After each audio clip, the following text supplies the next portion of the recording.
Hey guys, today I'm going to be talking about a game called Deadcells. Deadcells is a roguelike with unlockable weapons and permanent upgrades. You can buy these upgrades with cells. You get cells by killing enemies, and you can spend them at the end of a stage.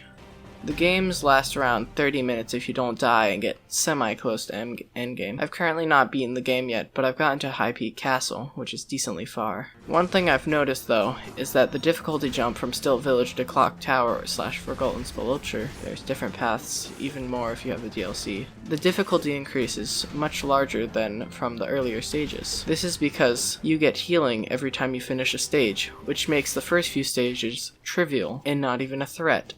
There's also a bonus if you can complete the floors quickly, which makes it better to just rush until you get to the harder levels, making them just seem more like filler than actual gameplay. There's also a scroll system, which tries to encourage diverse scroll choice because you get more health that way, but really you should just spam one type of scroll to do more damage. This is definitely a unique take at the game, but I will say that I don't think I've ever died on the first few stages, making it pretty easy.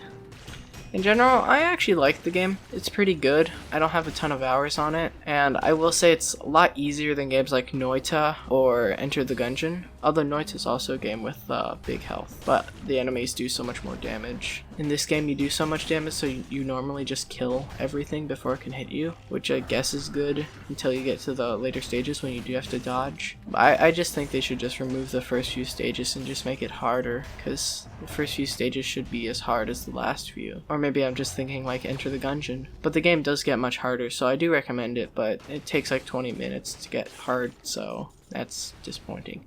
Also, the skills are very cool. I will note that I forget to use them a lot, but they do a lot of damage and are helpful in boss fights, and also Phaser's OP. Thanks for watching, please subscribe, I need clout.